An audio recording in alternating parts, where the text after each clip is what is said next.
ಈ ಬಾರಿಯ ಐಪಿಎಲ್ನಲ್ಲಿ ರಸೆಲ್ ಮತ್ತು ಪಾಂಡ್ಯನಂತವರಿಗೆ ಪೈಪೋಟಿ ನೀಡಲಿದ್ದಾನೆ ಭಾರತದ ಈ ಅತ್ಯಂತ ಅಪಾಯಕಾರಿಯಾದ ಯುವ ಆಲ್ರೌಂಡರ್. ನಿಂತಲ್ಲೇ ಬಾರಿಸುತ್ತಾನೆ ಬೃಹತ್ ಸಿಕ್ಸರ್. ಬೌಲಿಂಗ್ ನ ಮುಖಾಂತರ ಕೂಡ ಬ್ಯಾಟ್ಸ್ಮನ್ ಗಳ ಬೆವರಿಳಿಸುತ್ತಾನೆ. ಹಾಗಾದರೆ ಈ ಆಟಗಾರ ಯಾರು ಮತ್ತು ಇದರ ಸಂಪೂರ್ಣ ಮಾಹಿತಿ ಏನು ಎಂಬುದನ್ನು ಈ ವಿಡಿಯೋದಲ್ಲಿ ತಿಳಿಸುತ್ತೇವೆ. ಆದರೆ ಅದಕ್ಕೂ ಮುನ್ನ ನೀವು ಕೂಡ ಟೀಮ್ ಇಂಡಿಯಾದ ಅಭಿಮಾನಿಯಾಗಿದ್ದರೆ ಈ ವಿಡಿಯೋವನ್ನು ತಪ್ಪದೆ ಲೈಕ್ ಮಾಡಿ ಮತ್ತು ಟೀಮ್ ಇಂಡಿಯಾದಲ್ಲಿ ನೀವು ಯಾವ ಆಟಗಾರನ ಅಭಿಮಾನಿ ಎಂದು ಕಮೆಂಟ್ ಮೂಲಕ ತಿಳಿಸಿ. ಸ್ನೇಹಿತರೆ, ಐಪಿಎಲ್ 2024 ಆರಂಭವಾಗಲು ಇನ್ನೇನು ಕೆಲವು ದಿನಗಳಷ್ಟೇ ಬಾಕಿ ಇದೆ ಮತ್ತು ಈಗಾಗಲೇ ನಿಮಗೆಲ್ಲರಿಗೂ ತಿಳಿದಿರುವಂತೆ ಈ ಬಾರಿಯ ಐಪಿಎಲ್ ನ ಮೊದಲ ಪಂದ್ಯವನ್ನು ಆರ್ಸಿಬಿ ಹಾಗೂ ಚೆನ್ನೈ ನಡುವೆ ಮಾರ್ಚ್ 22ರಂದು ಆಡಿಸಲಾಗುವುದು ಮತ್ತು ಈ ಪಂದ್ಯಕ್ಕಾಗಿ ಅಭಿಮಾನಿಗಳು ಬಹಳ ಕುತೂಹಲದಿಂದ ಕಾಯುತ್ತಿದ್ದಾರೆ. ಆದರೆ ಸ್ನೇಹಿತರೆ, ಮತ್ತೊಂದು ಕಡೆ ಇದೇ ಐಪಿಎಲ್ 2024ರಲ್ಲಿ ನಮಗೆ ಭಾರತದ ಒಬ್ಬ ಅತ್ಯಂತ ಅಪಾಯಕಾರಿಯಾದ ಆಲ್ರೌಂಡರ್ ಕಾಣಿಸಿಕೊಳ್ಳಲಿದ್ದಾನೆ. ಈತ ಬೌಲಿಂಗ್ ಮಾಡಲು ಬಂದರೆ ನಡುಗುತ್ತಾರೆ ಬ್ಯಾಟ್ಸ್ಮನ್ ಗಳು. ತನ್ನ ಬಿರುಗಾಳಿಯ ಬ್ಯಾಟಿಂಗ್ ನ ಮುಖಾಂತರ ಬಾರಿಸುತ್ತಾನೆ ಬೃಹತ್ ಸಿಕ್ಸರ್ ಗಳನ್ನು. ಸ್ನೇಹಿತರೆ, ಸದ್ಯಕ್ಕೆ ಟೀಮ್ ಇಂಡಿಯಾದಲ್ಲಿ ಎರಡು ದೊಡ್ಡ ಕೊರತೆಗಳಿದೆ. ಮೊದಲ ದೊಡ್ಡ ಕೊರತೆ ಬಂದು ಟೀಮ್ ಇಂಡಿಯಾದ ಮಿಡಲ್ ಆರ್ಡರ್ ಬ್ಯಾಟಿಂಗ್ ನದಾದರೆ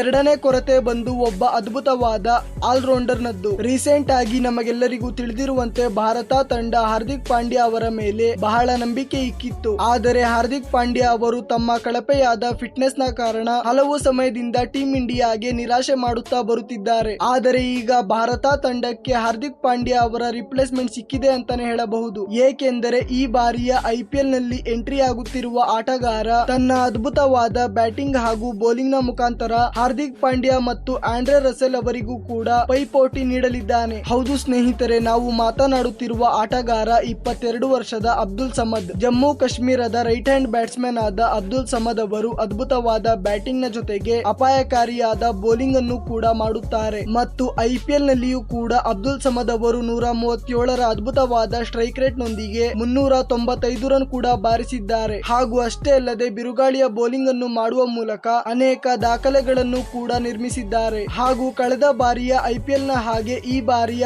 ಐಪಿಎಲ್ ನಲ್ಲಿಯೂ ಕೂಡ ಅಬ್ದುಲ್ ಸಮದ್ ಅವರು ಆರ್ಭಟಿಸಲು ಸಂಪೂರ್ಣವಾಗಿ ಸಿದ್ಧವಾಗಿದ್ದಾರೆ. ಸ್ನೇಹಿತರೆ, ಈ ಆಟಗಾರನ ಬಗ್ಗೆ ನಿಮ್ಮ ಅಭಿಪ್ರಾಯವೇನು? ತಪ್ಪದೆ ಕಮೆಂಟ್ ಮೂಲಕ ತಿಳಿಸಿ.